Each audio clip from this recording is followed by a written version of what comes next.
Ang aming karanasan sa paggawa at pagbenta ng Graham Delight sa aming paaralan ay naging isang mahalagang aral na hindi namin malilimutan.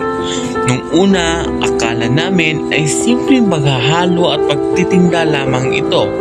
Ngunit habang tumatagal ay nararamdaman namin kung gaano kalawak ang kailangang gawin upang magtagumpay sa isang maliit na negosyo.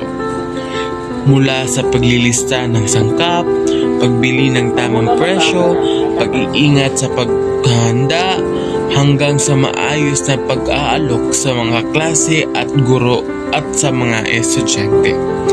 Bawat hakbang ay nangangailangan ng pag-iingat, pagtutulungan at sapat na pagpaplano. Masaya at nakakapanabik na makita ang aming pinagpaguran ay pinupuri at tinatangkilik ng marami. Ang bawat ngiti at positibong komento ng mga bumili ay nagbibigay sa amin ng kakaibang kagalakan at lakas ng loob.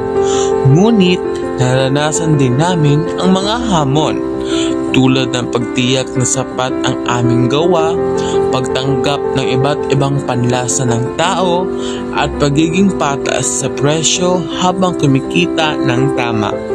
Sa mga sandaling iyon, natutunan namin maging matyaga, malikhain at marunong makinig sa mungkahi ng ibang tao.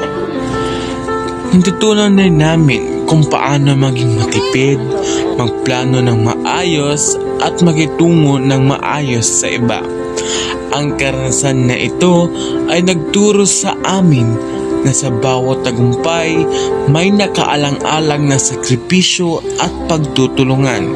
Higit sa lahat, napatunayan rin namin kahit ang simpleng produkto, kung gagawin ng may puso at dedikasyon ay maaaring magtagumpay at magdudulot ng ngiti sa kapwa. Higit sa lahat, napapatunayan rin namin na ang pagbibenta ay hindi lamang tungkol sa perang kikitain nito.